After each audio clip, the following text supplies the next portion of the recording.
अंबानी अडानी, अंबानी अडानी। जरा ये शाहजादे घोषित करें कांग्रेस के इस चुनाव में ये अंबानी अडानी से सर तेलंगाना में कितना माल उठाया है, इंडिया से भी जाएंगे। काले धन के कितने बोरे भर करके रुपये मारे हैं, क्या एक्टिंग क्या है। टेम्पो भर करके नोटे। सरकार अडानी और अंबानी की है पर दिखाई मोदी जी का चेहरा देता है। ये जुमला नहीं है बल्कि सच्चाई है, हम सब जानते हैं। पर मोदी जी को ऐसा लगता है कि हमें नहीं पता। तो भारत के इतिहास में पहली बार हमारे प्रधानमंत्री जी प्रूफ करने के लिए आए हैं कि सरकार मेरी ही है, अडानी अंबानी की नहीं। हे हाय हेलो नमस्ते जी, सत श्री अकाल, अस्सलामु अलैकुम। मैं निधि शर्मा इंडिया से। और मोदी जी के इस नए भाषण का मजाक उड़ाया है हमारे देश के सबसे लोकप्रिय पत्रकार रवीश कुमार जी ने। और हम सब हद से ज्यादा वाले एक्साइटेड हैं कैसे मोदी जी ने स्पष्टीकरण किया होगा। बड़े बड़े मेन स्ट्रीम मीडिया चैनल्स तक अब मोदी जी से रुख मोड़ रहे हैं। पहले जो मोदी जी की गोदी में रहते थे, उनके चरणों में पड़े रहते थे, उनके गुणगान करते थे, आज वो कह रहे हैं जाएगा तो मोदी ही। For example Zee news have taken a turn. Voting के तीसरे चरण के बाद जब हमें मोदी जी की लहर गायब होते हुए दिख रही है ना, तो दिल को बड़ी तसल्ली का एहसास होता है। चलिए फिलहाल वक्त जाया ना करते हुए इस रोमांचक न्यूज को देख लेते हैं, फिर अपनी खुशी व्यक्त करेंगे। दोस्तों, अब तक तो जानकार कह रहे थे, राजनीतिक विश्लेषक कह रहे थे, कुछ पत्रकार कह रहे थे और विपक्षी नेता कह रहे थे कि मोदी जी के बात समझ में आ गई कि वो चुनाव हार रहे हैं। लेकिन क्या वाकई में खुद मोदी जी ने भी ये स्वीकार कर लिया कि वो चुनाव हार रहे हैं? अगर ऐसा ना होता दोस्तों तो पीएम मोदी आज अपने लिए एक बहुत बड़ी असहज करने वाली स्थिति पैदा ना करते। दोस्तों, पीएम मोदी ने आज गौतम अडानी और मुकेश अंबानी को लेकर जो बयान दिया है ना, उसको लेकर ना केवल उनका मजाक उड़ रहा है बल्कि अब इस बयान के बाद मोदी खुद ही फंस गए, बहुत बुरी तरह फंस गए, वो भी बीच चुनाव में। इसीलिए अब लोग खुलकर कहने लगे हैं कि मोदी जी के भी समझ में आ गया कि तीसरी बार वो पीएम नहीं बनने वाले। अगर आपने नहीं सुना तो मैं बता देती हूँ, आज, जी हाँ, आज पीएम मोदी ने वो कर दिखाया जो अभी तक नहीं किया था। गौतम अडानी और मुकेश अंबानी को खरीकोटी सुना दी, कह दिया कि ये दोनों राहुल गांधी को काला धन बांटते हैं, वो भी टेम्पो भर भर के। अच्छा साथियों, आपने देखा होगा कि कांग्रेस के शाहजादे ओहो, इनकी तो लैंग्वेज पिछले 5 साल से अच्छा सुबह उठते ही माला जपना शुरू करते थे।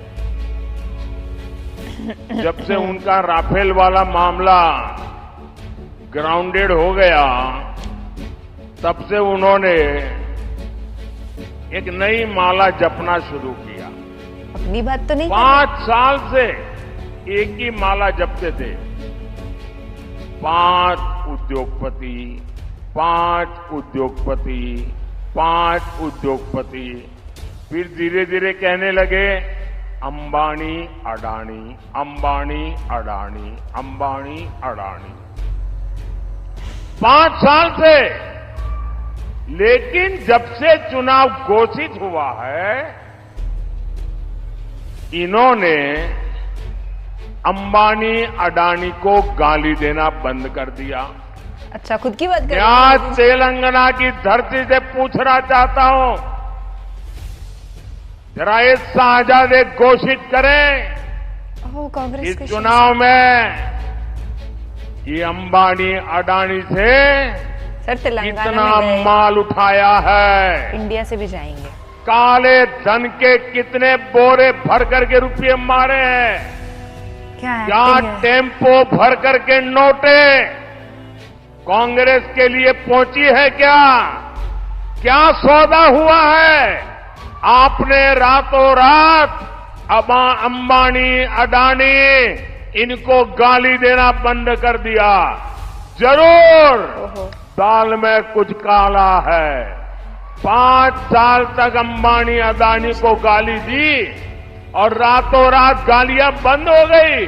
मतलब कोई न कोई चोरी का माल टेम्पो भर भर करके आपने पाया है।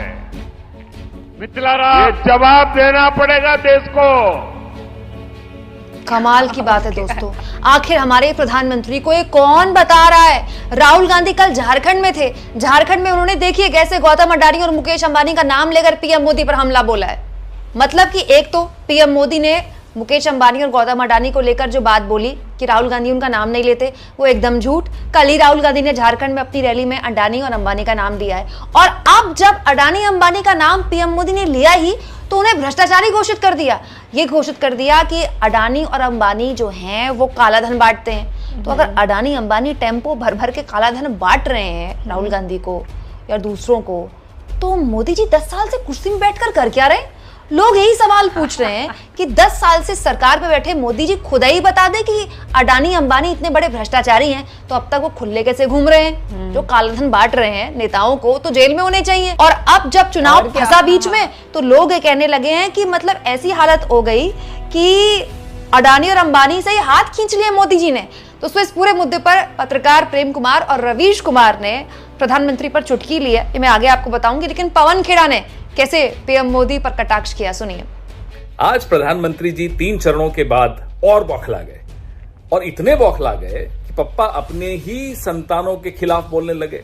बोलते हैं राहुल जी गौतम अडानी जी का और मुकेश अंबानी जी का नाम नहीं लेते चुनाव प्रचार में। मैं आपको याद दिला दूं प्रधानमंत्री जी, 3 अप्रैल से अब तक राहुल गांधी जी 103 बार गौतम अडानी जी का नाम ले चुके हैं और 30 बार मुकेश अंबानी का नाम ले चुके हैं। प्रधानमंत्री जी, आपने इन लोगों से और तमाम अपने औद्योगिक घरानों के दोस्तों से 8,200 करोड़ चंदा लिया इलेक्टोरल बॉन्ड्स के माध्यम से। गैर कानूनी था वो, अब तो असंवैधानिक करार कर दिया गया, सुप्रीम कोर्ट द्वारा कर दिया गया।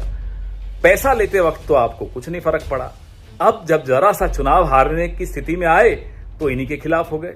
अरे आप कमाल करते हैं प्रधानमंत्री जी, अडानी अंबानी के आप नहीं हुए तो हमारे आप तो कैसे होंगे? आप इस देश के और किसी व्यक्ति को तो कोई उम्मीद ही आपसे नहीं रखनी चाहिए। जब आप उनके नहीं हुए तो और किसी के तो नहीं हो सकते। प्रधानमंत्री जी, ये जो आपने इलेक्टोरल बॉन्ड्स का घपला किया था, इसकी पूरी जांच होगी, आप निश्चिंत रहिए।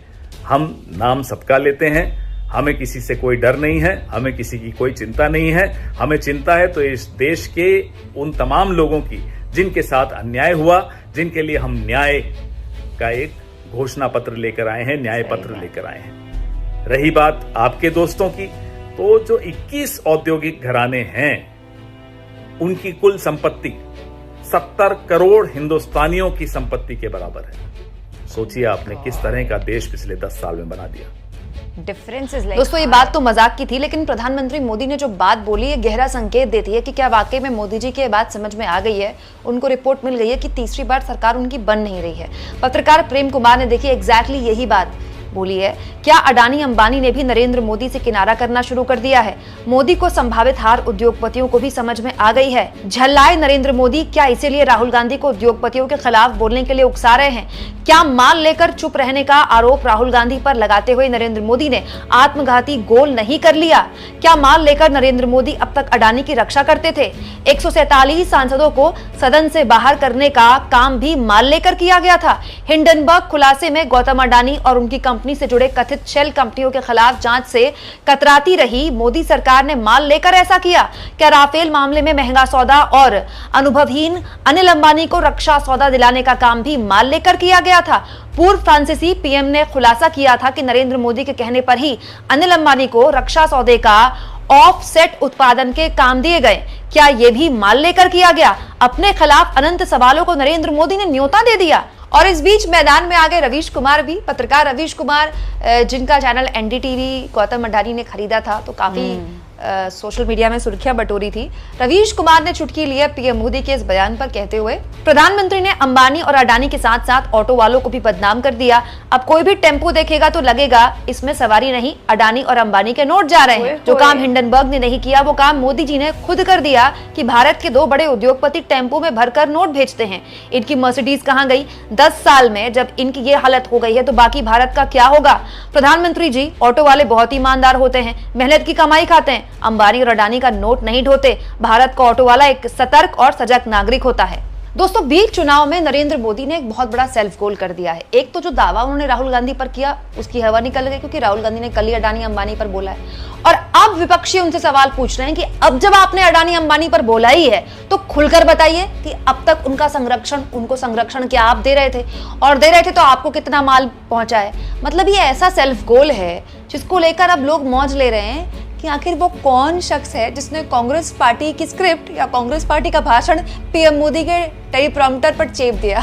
दोस्तों, क्या आपको लगता है कि प्रधानमंत्री ने बीच चुनाव में अडानी अंबानी पर ये बेतुका बयान देकर बुरी तरह से अपने आप को फंसा लिया है? बुरी तरह से कमेंट बॉक्स में जरूर लिखें, और जितना हो सके दोस्तों चैनल को शेयर करें, सब्सक्राइब करें, और थैंक्स और ज्वाइन के ऑप्शन से अगर आप चाहें तो कुछ आर्थिक मदद भी चैनल की कर सकते हैं। गजब हो गया यार, ये तो एक्सपेक्टेड ही नहीं था। इतनी एक्साइटमेंट तो मुझे मेरे एग्जाम रिजल्ट को रिसीव करने की भी कभी नहीं रही है जितनी इस बार 4 जून के डिसीजन को एक्सपीरियंस करने की है। हम चेहरा देखना चाहते हैं एंड में मोदी जी का, अगर ईवीएम मशीन से इन्होंने ज्यादा कमाल ना मचवाए तो।